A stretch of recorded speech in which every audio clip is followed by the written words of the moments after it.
Hi, my crafty friends. Welcome! In this video, I'm going to be showing you some of the club kits from Spellbinders' February release, and then I'm going to be making a card project using the small die of the month. So let me show you these beautiful sets. Let's start with the clear stamp and die of the month. You can get the stamp on its own if you don't want the dies. This set is called Old School Notes, and it features the cutest typewriter and some really fun sentiments. These are the coordinating dies. It cuts out every single image that is stamped out, as well as a piece of type paper for you to stamp your sentiments on. The next one I want to show you is the large die of the month, and it's another typewriter set. This one's called Typing Class. It comes with some fun sentiments, as well as some beautiful flowers. I've seen a lot of card crafters creating with this set already, and I can't wait to dig into this one. Here they all are together. The sentiments say, "A note to say, happy birthday, and thanks." This is the embossing folder for February. This one is called Sketched Floral. It's a nice large size.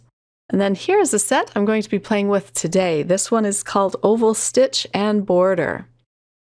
So let me give you a closer look at these dies. You can make some beautiful windows on your card fronts. These two dies cut out the oval in its entirety. And then this is the stitching part. And it gives you lots of options because you can cut out the window on the inside of the stitched dies. Then it gives you two sizes of these stitching ovals, as well as a line there on the left. You can see that. So there's so many things you can do with this set. I pulled out some beeswax cardstock as well as some oatmeal cookie cardstock, and I'm going to cut out both of the oval windows, as well as the inside to the oval. I'll cut those out. And I think I changed my mind here, and I put the larger oval on this beeswax cardstock, and then the smaller oval on the oatmeal cookie, and I'm going to be layering these two panels. And on both of them, I'll use the inside die to cut out the window. So I did this off camera, and here it is. I'm going to use my all-in-one tool just to kind of scrape out the inner bits to these. I find that if you hold it up and scrape it on its side, like so, they fall out easier. But I'm not too worried about getting every single piece out because I'll be stitching these and they'll pop out with my needle. I'll use the beeswax panel as a guide so that I can center the smaller oval on the oatmeal cookie cardstock, tape that in place, and then I'll take this off camera and run it through my die cut machine. I did tape the two panels together just so that they wouldn't shift as I was trying to center the smaller die. And here it is, all cut out. As you can see, the little circles are so decorative. If you don't want to stitch, they look beautiful as is.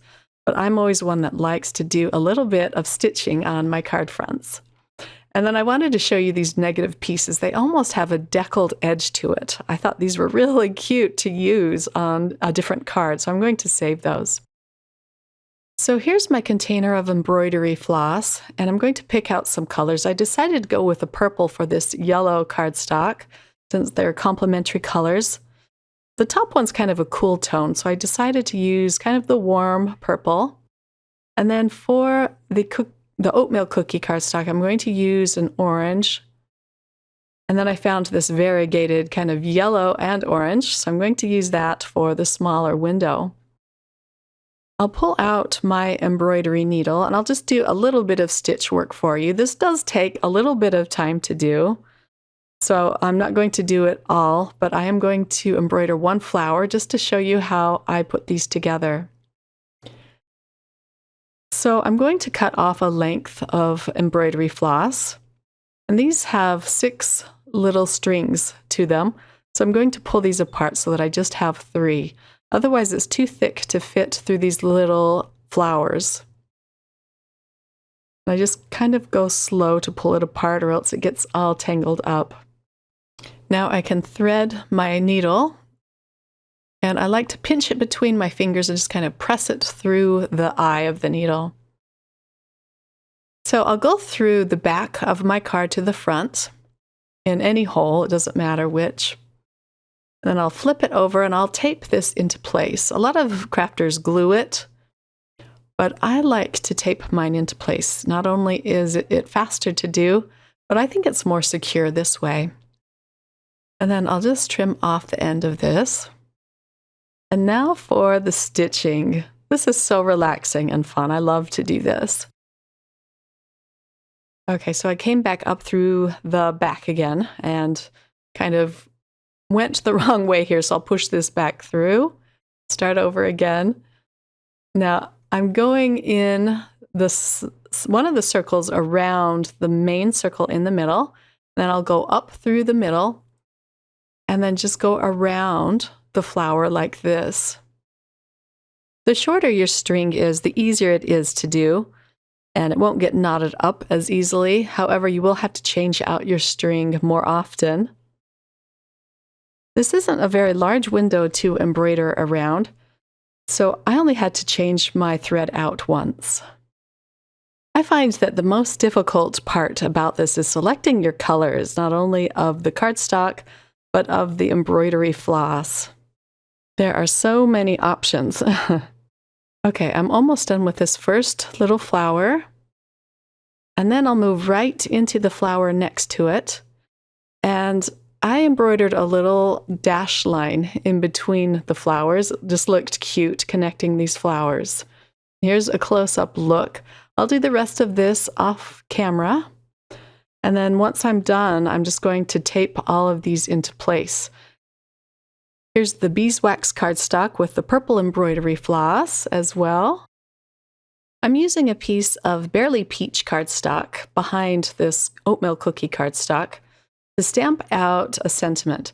And this sentiment comes from the card kit of the month for February. There were some lovely sentiments from that kit.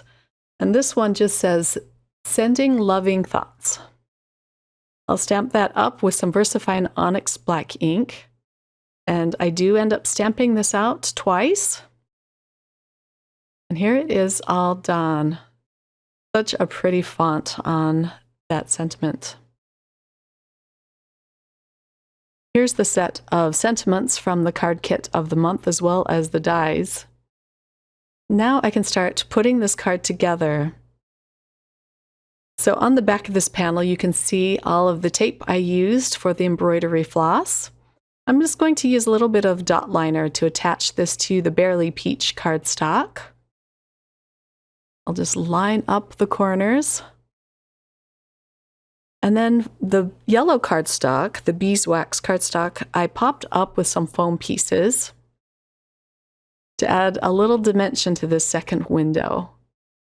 I'm going really slow and being really careful to put this down so I can get it in place, because once it's down, it's down. It's not going to budge. Isn't that pretty with those two windows together? So I used two of the dies from the large die of the month from February. Here's this set again. I love these leafy dies. And I cut out a bunch of different colors of cardstock.